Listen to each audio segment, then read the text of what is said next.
皆さんこんにちは。パコミです。일본어를 공부하는 학습자는 일본어를 공부하면서 3번 벽에 부딪히게 됩니다. 첫 번째가 히라가나랑 카타카나를 외울 때, 두 번째가 동사의 변형을 외울 때, 세 번째가 일본어 한자를 공부할 때입니다.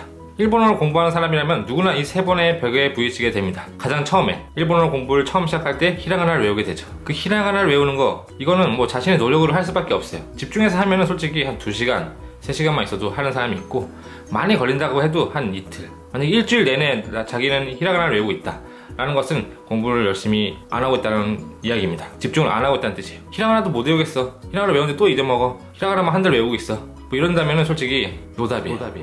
노답. 자, 그럼 히라가나를 외웠어요. 문자를 외웠으면 그 다음으로 이제 문법을 배우게 되는데, 문법을 배우면서 동사의 변형이 나오죠. 예를 들어서 다베루를 다베마스, 그 다음에 뭐 다베테, 다베나이, 다베타, 이런 식으로 동사를 변형하는 연습. 이것도 어떻게 보면 기본이기 때문에 이 부분이 기본이긴 한데, 이 부분에서도 굉장히 많은 분들이 포기를 하시는 것 같아요. 하지만 이건 반복 연습밖에 없다는 거. 반복해서 연습해서 그거를 넘어서야 되죠. 자, 그러면 또 그거를 간신히 넘었다고 셌을 때 세 번째 벽, 많은 분들이 부딪히는 벽이죠. 일본어의 한자. 이번 시간에는 이 한자에 관한 이야기를 할 건데, 일본어 한자의 공부에 관련된 이야기는 이전에 영상으로 만든 게 있으니까 이 위에 있는 느낌표, 화면 오른쪽 위에 있는 느낌표를 누르시면은 그 영상을 볼 수 있습니다. 그리고 이번 시간에는 일본어 한자를 이제 처음 공부하시는 분들, 일본어를 공부하다가 이제 한자를 처음 부딪히신 분들이 알아야 될 기본적인 사항, 일본어 한자에서 있어서 음독과 훈독에 대한 이야기를 해볼까 합니다.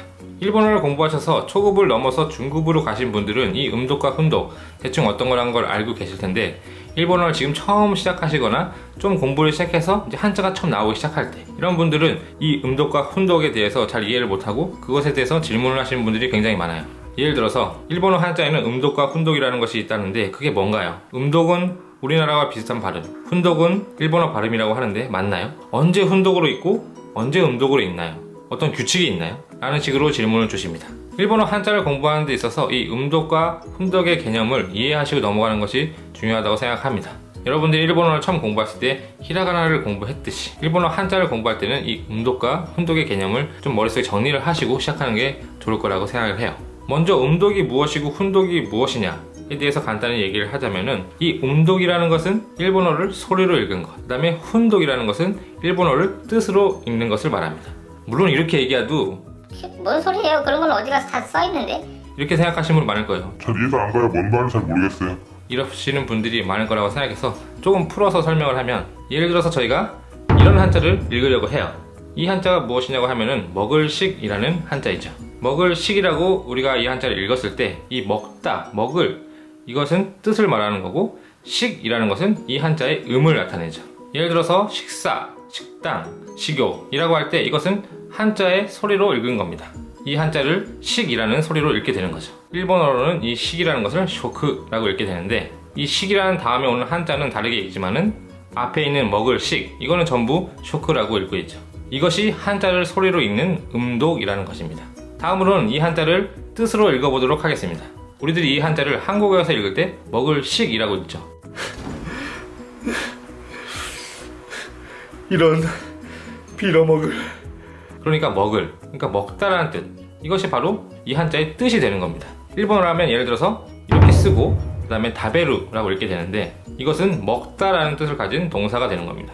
이것이 일본어의 한자를 훈독으로 읽게 되는 거죠. 그런데 여기까지 설명을 하면은 가끔 이런 질문을 주시는 분들이 계세요. 자, 그러면 이 한자가 있을 때 음독으로 읽을 때는 쇼크라고 읽고 훈독으로 읽을 때는 타라고 읽으면 되나요? 이런 식으로 질문을 주시는 분들이 많은데 꼭 그렇지가 않습니다. 예를 들어 음독의 경우 쇼크지, 쇼크리오, 쇼크요크, 이런 한자에서는 전부 쇼크라고 읽고 있는데, 특정 목적으로 일정 기간 동안 음식을 먹지 않는, 자발적으로 음식을 먹지 않는 행위, 이거를 단식이라고 하죠. 일본어로 표기하면 이렇게 됩니다. 이것을 일본어를 좀 공부하신 분들이라면은 단쇼크라고 읽기 쉽지만은 이 한자는 단지키라고 읽습니다. 같은 한자인데 쇼크라고 읽지 않고 지키라고 읽었네요. 이런 식으로 읽는 경우는 극히 드물기는 합니다만은, 이런 식으로 같은 한자인데도 의미 다른 경우가 있다는 거죠. 그렇기 때문에 일본 한자는 여러 가지 방법을 읽어서 너무 어려워, 이렇게 말씀하시는 분들이 많게 되는 거죠. 안타깝게도 일본어의 한자를 하나의 소리로만 읽지는 않는다는 거예요. 여기까지 이야기를 들으면 그나마 일본어 공부 열심히 해야지, 한자도 열심히 공부해봐야지 라고 생각했던 분들의 의욕이 꺾일 수가 있는데, 여러분들이 한자를 공부하려고 했던 의욕을 좀 더 낼 수 있는 좋은 정보를 드리고자 합니다. 여러분, 한자에서 식이라는 소리가 나는 한자가 꼭 이 먹을 식밖에 없지는 않죠. 다른 한자도 있다는 거예요. 예를 들어서 식물이라던가 번식, 장식이라는 한자를 보았을 때도 똑같이 식이라는 발음입니다만은 실제로 사용하는 한자는 다르다는 거죠. 우선 식물, 번식, 장식을 일본어로 보면은 쇼크부츠, 한쇼크, 소쇼크라고 읽게 됩니다. 자세히 한번 봐보세요.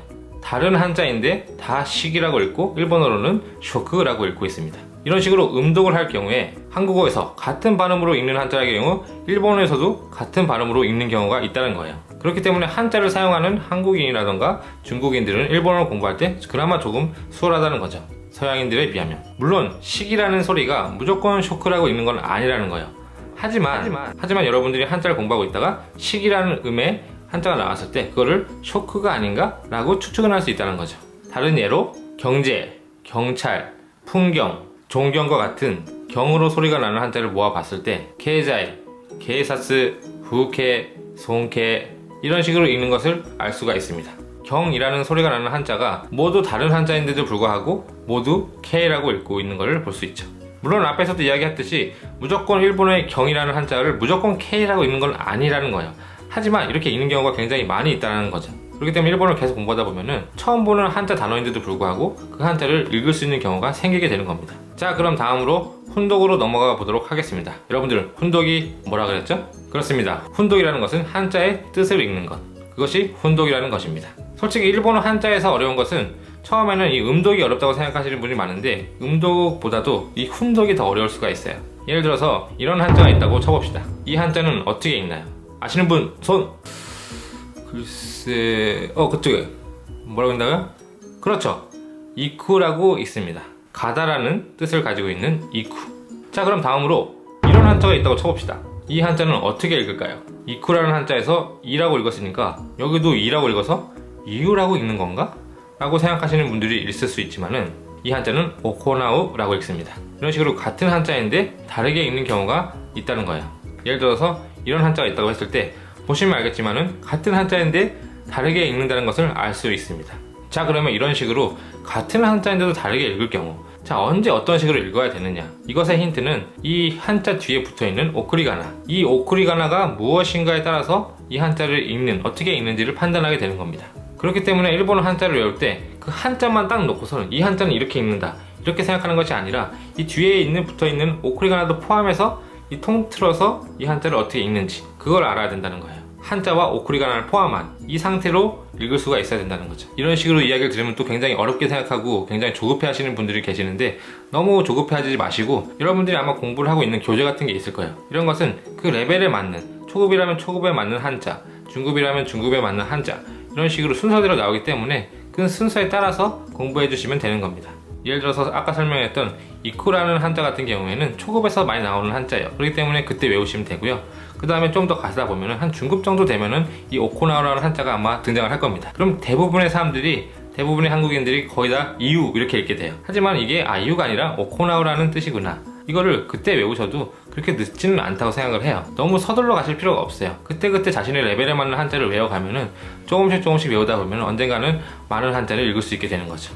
이번 시간에는 음독과 훈독에 대해서 이야기를 했는데, 여러분들이 한자를 외우실 때 한자를 그 한 글자로 생각해서 이거는 쇼크라고 읽는지 뭐 타로 읽는지 이렇게 생각하는 것이 아니라 음독으로 외울 경우에는 단어로 외우시는 게 좋고, 그리고 훈독으로 외우실 때는 오쿠리가나를 포함한 상태로 그 통째로 외우는 것이 가장 효과적입니다. 그리고 단어 하나만 외우기보다는 문장 안에 들어가 있는 상태로 외우시면 더 외우기 쉽고요. 그리고 무엇보다 중요한 것은 반드시 소리를 내어서 읽으면은 더 머릿속에 남는다는 거예요. 눈으로만 이렇게 쑥 보면은 공부한 것 같은 느낌이 들지만 나중에 생각해보면 이게 뭐였지? 본 것 같긴 하는데 이게 뭐였더라? 뭐라고 읽는 거였지? 이렇게 생각이 들 거예요. 그런데 예문 같은 게 있을 경우에 그걸 자신이 소리를 내서, 입으로 소리를 내서 읽게 되면은 자신의 눈으로 한번 공부를 하게 되고, 그 다음 자신의 입으로 뱉을 때 한번 공부하게 되고, 자신이 뱉은 소리를 다시 귀가 한 번 더 듣기 때문에 그냥 눈으로 공부한 것보다는 3배 정도의 효과가 나는 겁니다.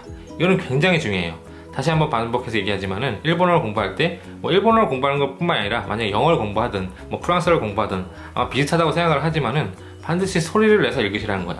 문장을 읽을 때 그냥 눈으로만 쑥 읽으면은 뭔가 공부한 것 같은 느낌이 나지만 나중에 생각이 안 나요. 하지만 여러분들이 소리를 내서 읽게 되면은 눈으로 한번 보고 그 다음에 입으로 한번 말하게 되고 그 다음에 그 소리를 다시 자신의 귀로 듣기 때문에 보통 눈으로 공부하는 것보다는 3배 정도의 효과가 난다는 거죠. 일본어 한자, 많은 분들이 이 일본어 한자에서 중독 포기를 하시는 분들이 굉장히 많은데 너무 어렵게 생각하지 마시고요. 이 한자를 한 글자로 따로 띄어서 생각하다기보다는 단어로 생각하시거나 문장으로 외우는 것, 그것이 가장 오래오래 기억에 남는다는 이야기였습니다. 일본어 열심히 공부하시고요. それでは次回お会いしましょう。